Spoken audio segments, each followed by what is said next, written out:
What is going on? Welcome to the College Basketball Bracket Science Podcast, your encyclopedia for the college basketball season, where we dissect college hoops 24/7 and might even mispronounce a few last names. We had a full week of college basketball. Apologies for the late podcast. We were supposed to release the podcast for the weekend on Saturday morning, and it did not post for some reason. So here we are. So we'll have more to talk about today. We will talk about the entire week of college hoops, including the Champions Classic, a huge day on Friday, then a few notable results this weekend on Saturday and Sunday. Before we dive into it, we are going to be ad-free today, so be sure to hit that like and subscribe button. Follow us on social media at Bracket Science with 2 S's, and check out our website, bracketscience.org, for content in our clothing line. So the layout today is going to be results, rankings, game to watch, games to watch. Nothing too spectacular. We got a pretty slow week ahead of us going from Monday through Thursday. We're going to start our weekend podcast now Friday mornings, just so that we can preview. That's basically, some people consider it the weekend, but that's basically been the best day for college hoops so far. Until college football is over, Friday kind of overtakes the Saturday slate for college hoops. So we'll talk about Monday through Thursday's games. Then we're going to talk about, first we'll start with the results, then rankings, then Monday through Thursday's games. So let's dive right into it, going way back to Monday, Veterans Day, November 11th. Not a whole lot went on. I got the scoreboard pulled up for those watching on YouTube. As you can see, nothing too interesting. McNeese fell to Alabama by 8. That was the game of the day. Yale lost at number 13 Purdue. Florida beat Grambling. Rutgers kind of struggled with St. Peter's a little bit, but took them down. You can look through the slate there. Let's move on to Tuesday, because Tuesday is the day we want to talk about. This was the Champions Classic day. Let's start with the first game of the Champions Classic, the appetizer, if you must. Michigan State and the number 1 team in the country, the Kansas Jayhawks. The final score ended up Kansas 77, Michigan State 69. This was an ugly, ugly basketball game for those who watched it. The game was at 6:30, though, so great stuff for the East Coast people there. Hunter Dickinson was the story, 28 points, 12 rebounds in this game. Zeke Mayo started for Kansas in this one. We mentioned on the last podcast that it's about time you get David Coit out of the starting lineup. They did. I thought they would replace him with A.J. Storr, so that Zeke Mayo could be that guy coming off the bench to really bring in a spark. Did not. Ended up going to Zeke Mayo. He only had 6 points, but he had 10 rebounds and 7 assists in this game. Great stuff for Zeke Mayo. He has stepped up for going from South Dakota State to Kansas. Thought it might be a big jump. Not for him. He has been magnificent. Hunter Dickinson, though, 28 and 12 really led them. A.J. Storr did only play 12 minutes off the bench along with David Coit.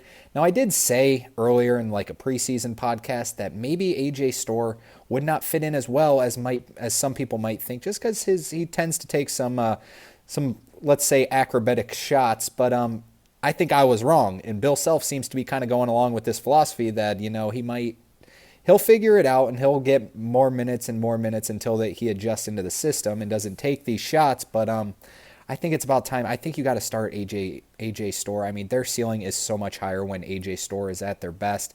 Zeke Mayo can come off the bench like he did and just knock down 3 after 3.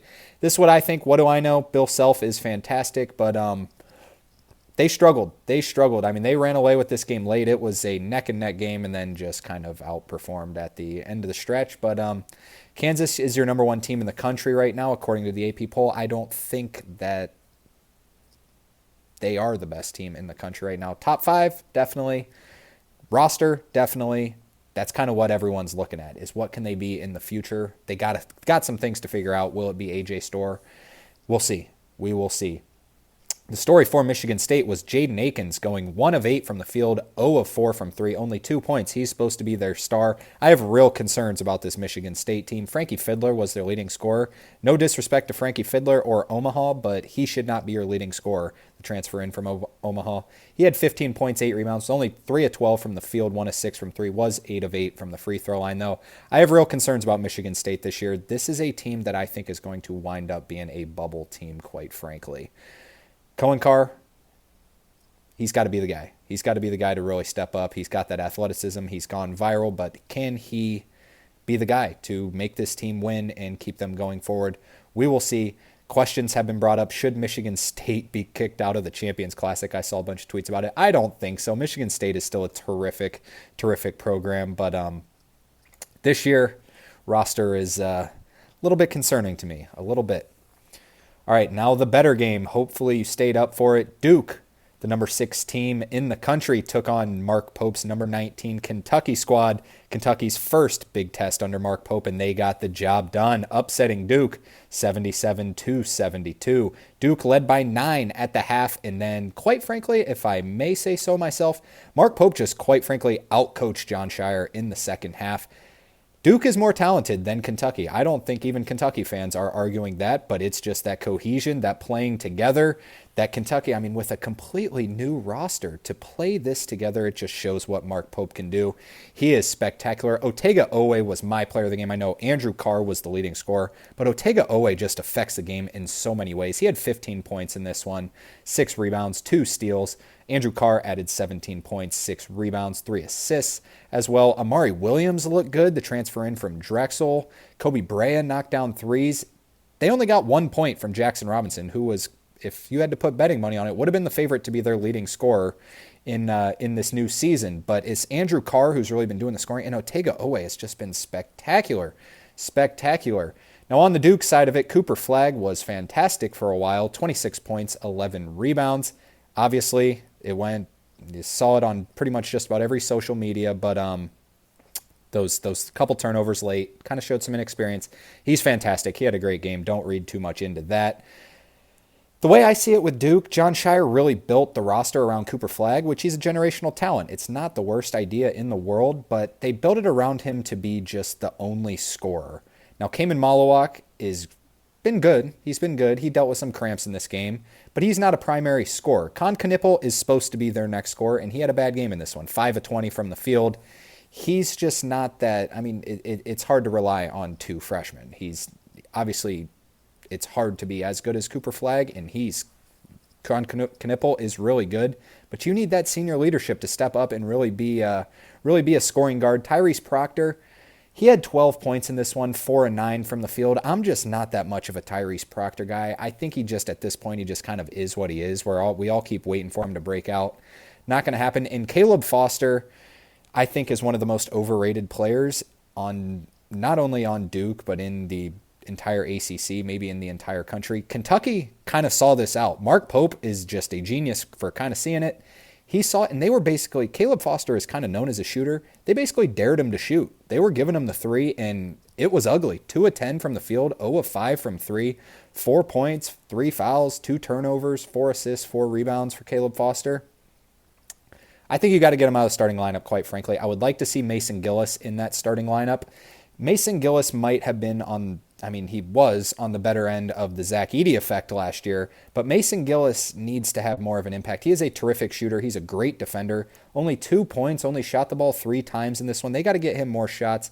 Let Cooper Flagg draw all the attention, kick it out to Mason Gillis. Malik Brown also did not score in this game. He kind of just got subbed in to basically just foul, it seemed like. He did end up with 7 rebounds. He's a great defender, and Sion James did get hurt in this game, so take it as you must, but I have some concerns about what Jon Scheyer's doing over there right now. They're so talented. I think they're a top 3 most talented team in the country. Throw Kansas, Duke, and Alabama. Those are my top 3 most talented teams in the country, but they don't look very cohesive as of right now. Jon Scheyer's got some work to do. They're going to blow out bad teams because they have so much talent. But when you get even a team Kentucky is not as talented as them, and Kentucky just drilled them in the second half. 40-26. They figured it out. Let Caleb Foster shoot. Let Cooper Flagg make the mistakes. And there it was. Good for Mark Pope. The story here is the Kentucky Wildcats. Nice one there. All right, now the other game that we have to talk about in-depthly a little bit. Villanova loses again to another Philadelphia team. They lose at St. Joe's. St. Joe's previously had a game against Central Connecticut State where it was a bye game, and Central Connecticut State came in and beat them. Was it a trap game? Maybe. Central Connecticut State's better than you think. But Villanova, you got to win this game. It's just ugly right now. Eric Dixon, I feel so bad for the kid. The kid is spectacular. He is fantastic. 24 points. He knocked down 4 threes in this game. 24 points, 9 rebounds. Jameer Brickus was actually pretty good as well. 22 points, 9 of 15 from the field. My concern is Wooga Poplar. I don't know what he's done the past 2 years. He had decent stats last year, but just every time you watch it, it's just ugly. Seems to just not really show up in the big games. 13 points, 3 of 11 from the field. All his scoring came from the free throw line. He's a good defender. Don't get me wrong. 3 steals in this one, 8 rebounds. But on the offensive end, it just looks ugly. I would almost just be telling him not to shoot the ball right now.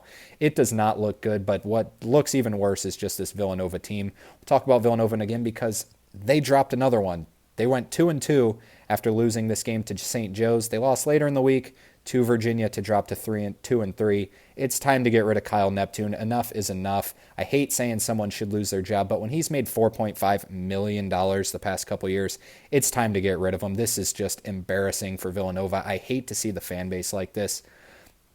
Villanova is, I mean, you look at their... I encourage everyone to watch a Villanova home game and watch how many people are there. It's ugly. It is ugly right now. But let's talk about St. Joe's. The story.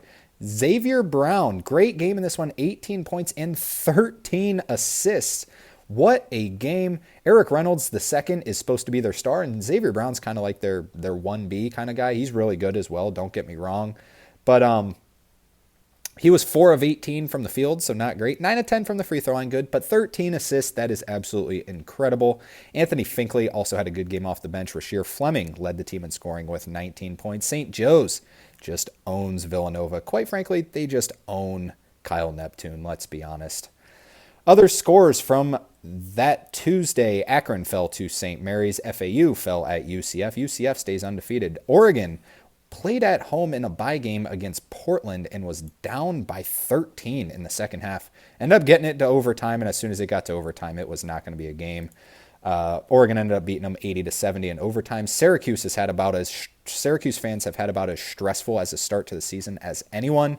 Held off Colgate 74-72, and then Georgia ended North Florida's blazing hot run by winning 90-77. Mike White and Georgia having a sneaky, really good season.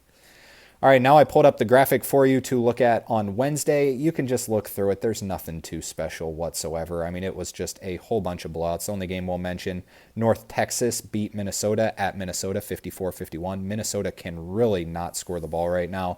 Who else cannot score the ball? Seton Hall. Seton Hall lost a bye game to Hofstra 49-48. Yikes, I didn't watch that. I hope no one watched that. That is ugly. On Thursday, we had some good matchups. Let's talk about Thursday's events. The big one, LSU went into the Octagon of Doom and dominated Kansas State from start to finish, 76-65. Let's talk about LSU a little bit. Should we be giving more props to LSU? That is my question. LSU finished the SEC year last year 10-10. A lot of people don't remember that. I quite frankly didn't remember that. I remember them beating Kentucky at the end of last year when Kentucky was playing their best for a while.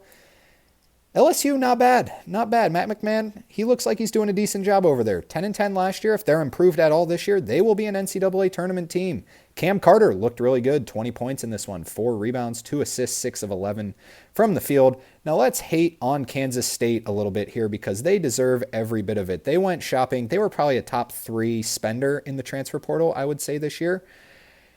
And before I say this, I want to give a shout out to Doug McDaniel because I think Doug McDaniel is great, 16.7 of 15. I think he is worth going and getting in the transfer portal. Doug McDaniel, their point guard, the transfer from Michigan. I think he's great. Who I do not think is great is Coleman Hawkins. Let's talk about Coleman Hawkins. He got over $2 million to be the star for this Kansas State team. Bear in mind, Coleman Hawkins was the 3rd best player on Illinois last year. He was not the 1st best player. That was Terrence Shannon. The 2nd best player was definitely Marcus Domask, at least most impactful. 3rd best player, Coleman Hawkins. He went around parading on social media how he's not going to a football school, how he's basically everyone wants him. North Carolina just kind of gave up on him. So like maybe we kind of all wondered why North Carolina gave up on him. Now it's kind of showing. It is kind of showing. Who would have thought that Jalen Withers and Jalen Washington are better than Coleman Hawkins as of right now, but they are.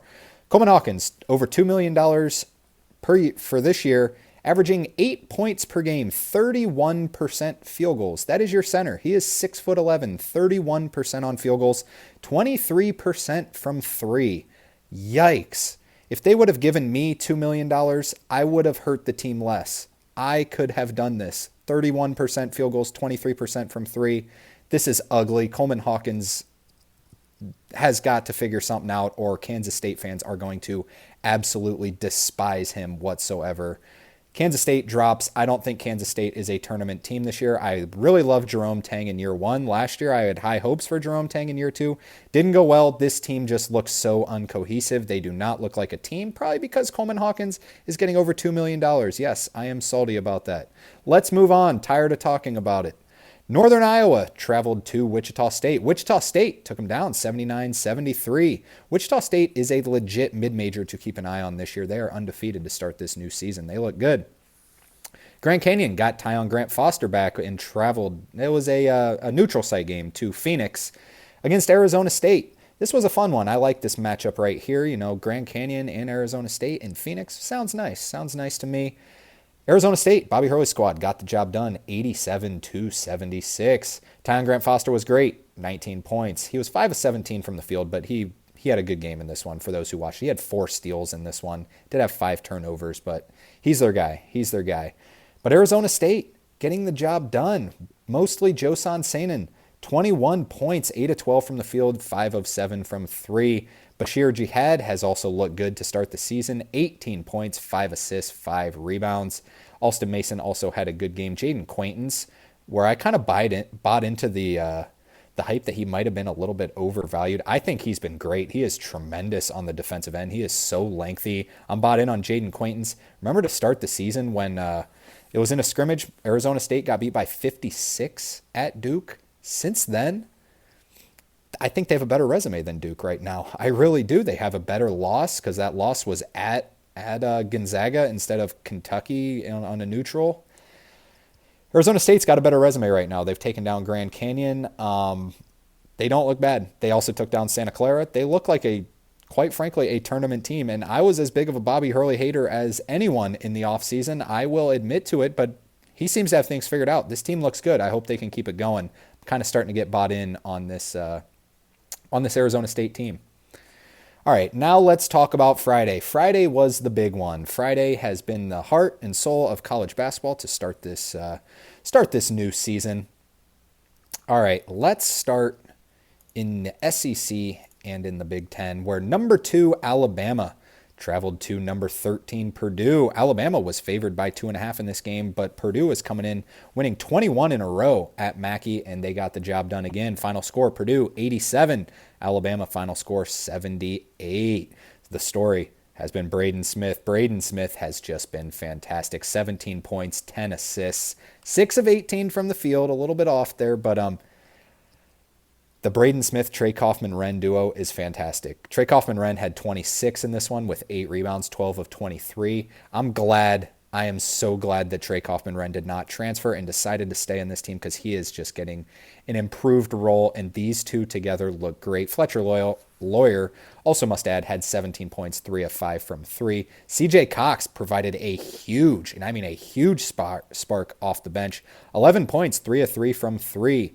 Miles Colvin, who was supposed to be one of their go-to guys, had 0 points in this one. Someone needed to step up, and it was CJ Cox. Good for CJ Cox and Purdue. On the Alabama side, Mark Sears struggled a little bit. 5 of 15, 1 of 6 from 3. He had led the team with 15 points. LeBaron Philon has been absolutely spectacular. He was an under-the-radar freshman who has just been nothing but productive for Alabama right now. He had 18 points. He did end up fouling out of the game, but also added 4 assists, 5 rebounds. Purdue looking like they're missing a little bit of a beat, let's be honest, but not that much of a beat. They look good, and if they keep improving, you're talking about a top seed come March. Good for Matt Painter and the Boilermakers taking down the number 2 team in the country.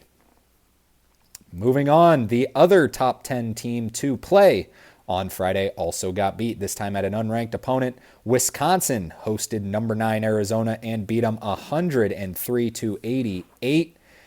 Arizona giving up 103 points for such a tremendous defensive team last year and what we thought was going to be a tremendous team this year. You know who they could not stop, and it was one of the best performances I have seen in a long, long time. Remember the name John Tanji from Wisconsin, 41 points, 6 rebounds.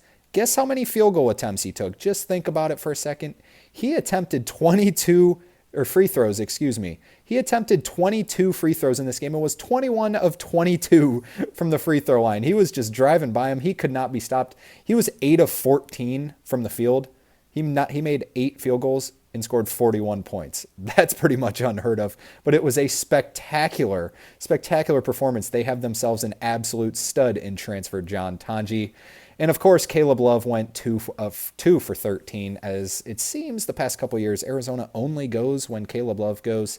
And we know a lot of the time Caleb Love does not go. 2 of 13, he had 6 points and 5 fouls. Yikes. Toby Owaka was good, 9 points, 13 rebounds. I don't know why Motajais Krivas is not playing more. I'm really concerned about it. He comes off the bench. He played 18 minutes in this one. I thought he was going to be a stud for this Arizona team. He had 8 points and 7 rebounds, 4 of 7 from the field. I don't know why he's not playing more. There's got to be something going on there. But John Tonji, 41 points. Incredible stuff.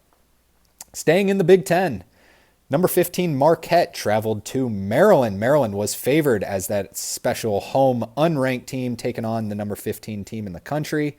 Not to be. Marquette won the game 78-74. Cam Jones is continuing his Wooden Award push. I mean, he has just been spectacular to start the year. In this one, he had 28 points yet again. I mean, he's just unbelievable. 10 of 18 from the field, 3 of 5 from 3, just doesn't miss a beat. Home environment, road environment, no matter what it is, he is just spectacular. Who also has been spectacular has been freshman Derek Queen. They have themselves a gem at Maryland there. 24 points, 7 rebounds, 9 of 13. He's their best player. He is their best player as a freshman already. I had really high hopes for this Maryland team. This is one you need to win. This is one I think they should have got the job done. I mean, they led for a while in this game. Just didn't get it done. I think Kevin Willard is a little bit overrated as a coach. I will say so. I know he was fantastic at Seton Hall. Seton Hall's a tough place to win, and he was winning there. He was good there for his long spurt, but as soon as he's gotten to Maryland, made the tournament his first year as an 8 seed, beat West Virginia in the first round. West Virginia was 7-11 in the Big 12 that year. They didn't deserve to even get into the tournament, but they did. Maryland beat them. Then last year, Maryland had a lot of high hopes, some top 25 buzz. 16-17, 7-13 on the season. They're 3-1 this year, but this was just that game where it's like you got to make your mark that you're Maryland, you're a proud program, and it just did not happen. So Kevin Willard's start at Maryland hasn't been my favorite. I saw some things in this game where it's just like, I don't know. But Marquette picks up a huge win. Story is here is Marquette picking up a huge win. Marquette just solidifies itself as a top 15 team yet again. Going through, number 20, Florida took down Florida State in that rivalry game. Florida State stinks. For those who do not know, they're horrible this year. Do not, if you're thinking about betting Florida State in just about any game, double check because they are not very good this year. Florida took them down 87-74. Ranked on ranked matchup, number 21 Ohio State traveled to number 23 Texas A&M. Texas A&M dismantled the Buckeyes, for lack of a better word, 78-64. It was Texas A&M the entire way, so not that much to talk about in this game. As we mentioned, Kyle Neptune just continues to lose. Virginia took on Villanova and beat them 70-60. Virginia 4-0 without Tony Bennett. Good stuff. TCU traveled to Michigan. Michigan won the game 76-64. I think Michigan is going to be a tournament team. I like this Michigan team a lot. I like Danny Wolf a lot. 14 points, 14 rebounds in this one. TCU, I do not think is a tournament team, but I do love Jamie Dixon. He can get them close. Georgia took down Georgia Tech in a rivalry game at Georgia Tech, 77-69. Georgia also undefeated to start the year. They look really good. Now, my favorite under-the-radar team for this entire season as of right now has been Pitt. Pitt has been sneaky, not even good, just incredible. Pitt has been really good. They dominated West Virginia in a rivalry game, 86-62. This is a West Virginia team that, they got Tucker DeVries. They got Darian DeVries in there, new coach, proven coach. He brought a lot of talent in, and Pitt just, dominated them. It was domination from, I checked my phone at one point, it was like 29-7 or something. Just domination. Pitt is really good. Pitt, for a little bit of a hint here, Pitt is going to be in my top 25 right now. Watch out for Pitt. Pitt looks really good. Now, Washington State traveled to Iowa. Iowa took them down 76-66. And in one of the most fun games of the college basketball season so far, in the field of 68 showcase, Charleston took down FAU on a step-back buzzer beater, 119-160. Now, I don't even know how to pronounce the name. It's like Bravocevic or something. It was in double overtime. It was a fantastic shot. Go watch the video. It's on the field of 68's Instagram.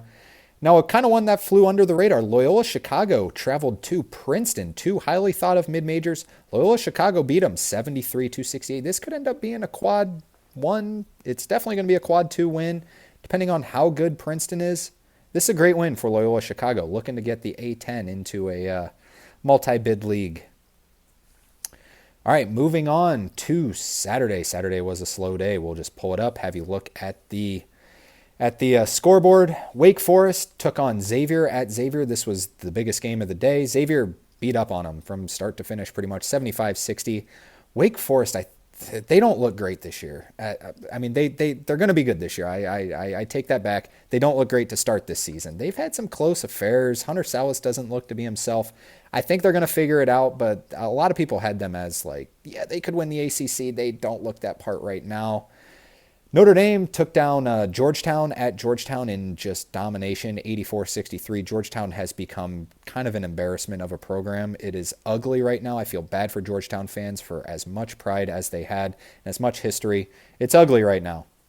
Nevada dominated Santa Clara. Santa Clara is 1-3 to start the year. Disappointing start. They got a lot of talent. Syracuse held off Youngstown State in double overtime. I told you Syracuse fans have had a rough go of it. 104-95. I do not think Syracuse is going to be a tournament team this year. And then another overtime game for FAU. They did win this one in overtime over Liberty, 77-74. Now on Sunday, Sunday games are going on right now. Right now, Mississippi State is playing Utah.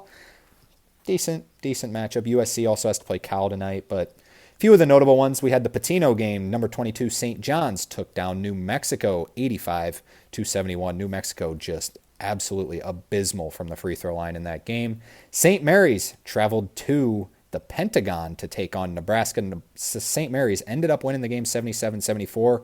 Ended up being a close one. For those St. Mary's minus 3.5 bettors, I am sorry. That should have never even been close. They were up 8 with like a minute left. Couple minutes left, up 9, I think it was double figures at one point.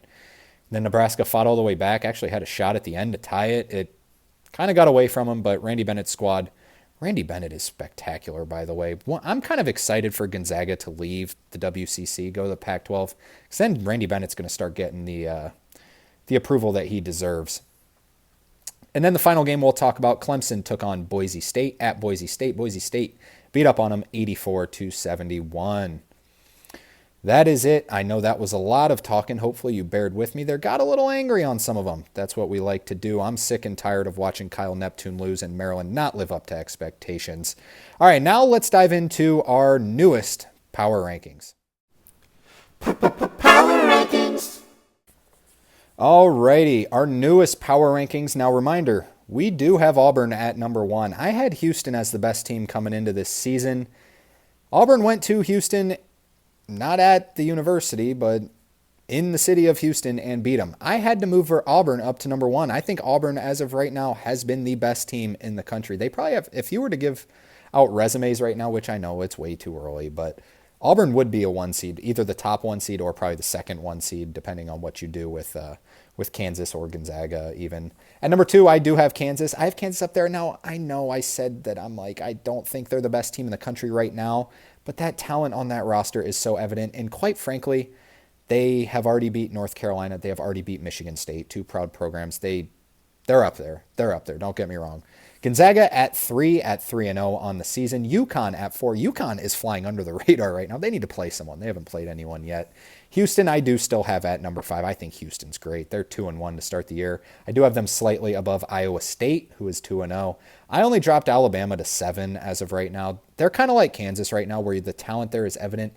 I don't like to drop teams too far when you, like Nate Oates took a lot of guts to go travel and play a road environment at Mackey Arena to the defending national runner-up on their 4th game of the season.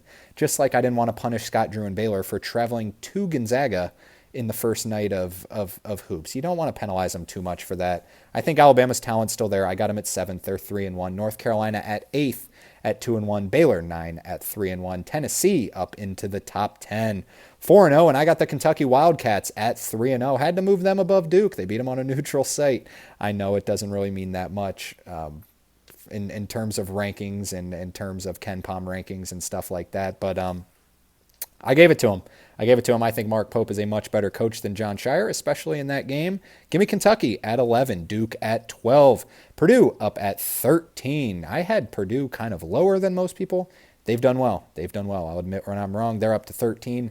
Arizona, I dropped to 14. Arizona is one of those where I might get a little bit of comments about this, that they should be lower. I can see it. I still see the talent there, which is why I have them this high. And like I said, I don't like to penalize too much if they travel to a really tough environment early in the year. I still see the talent, and yes, I do see the Caleb Love issues. Don't get me wrong. I see it, but I got them at 14 right now. I can see people having them lower, though. Don't get me wrong. At 15, I have Marquette. Marquette up into the top 15. They're 4-0. I do have Texas Tech. I'd like to see Texas Tech get some good competition going sometime soon, though. They're at 16 at 3-0. Indiana at 17, 3-0. Arkansas at 18, 2-1. Creighton up at 19. They're undefeated to start the year. At 20, I moved up Texas A&M after beating up on Ohio State.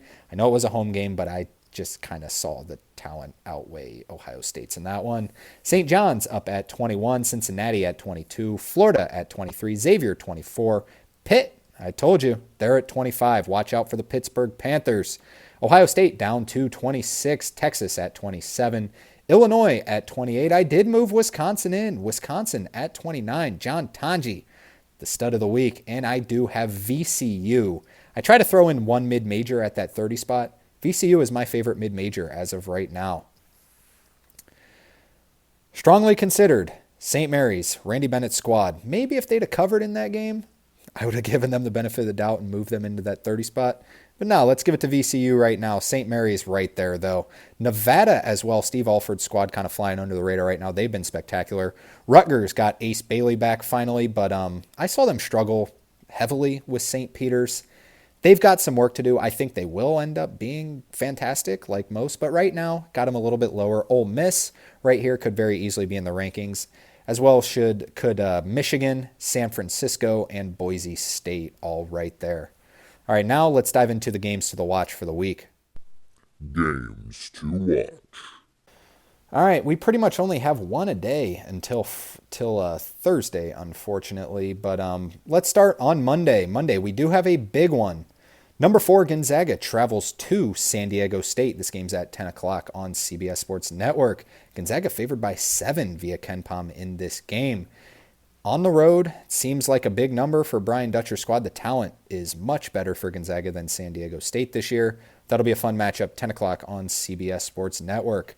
On Tuesday, we have a ranked-on-ranked matchup. Number 13, Purdue travels to number 15, Marquette. Both teams undefeated. This game's at 9 o'clock on Fox Sports 1. Marquette is favored by 2 in this one. Braden Smith versus Cam Jones should be a lot of fun.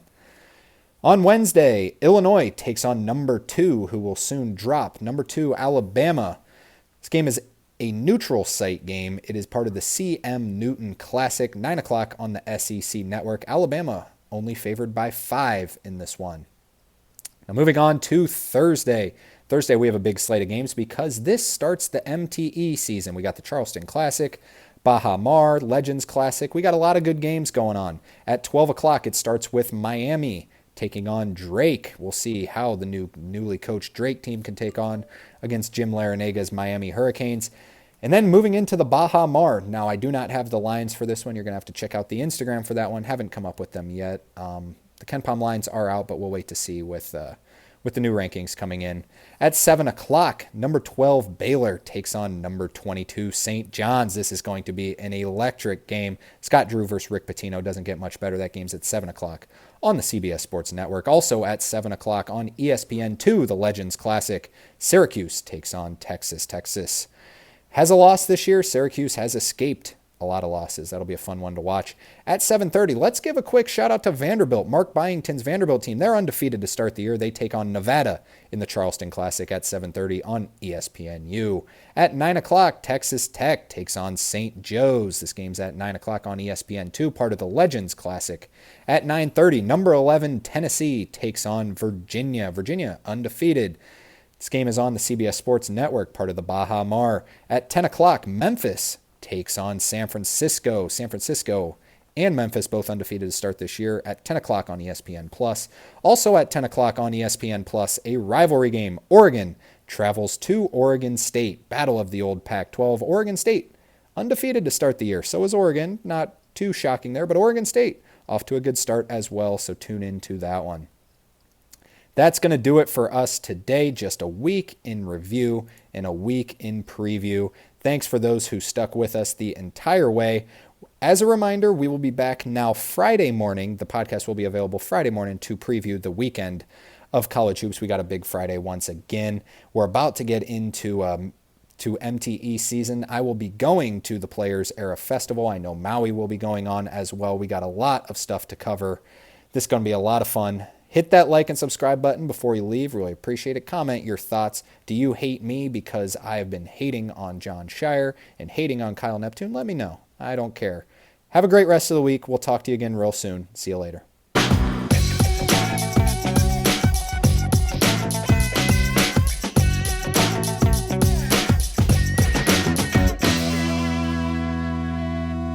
Are you looking to support your school with a nice college t-shirt that is not only stylish, but also comfortable? I have got the shirt for you. Take a look at our basic approach to a t-shirt without all the big logos, strictly getting to the point, just showing your team's name.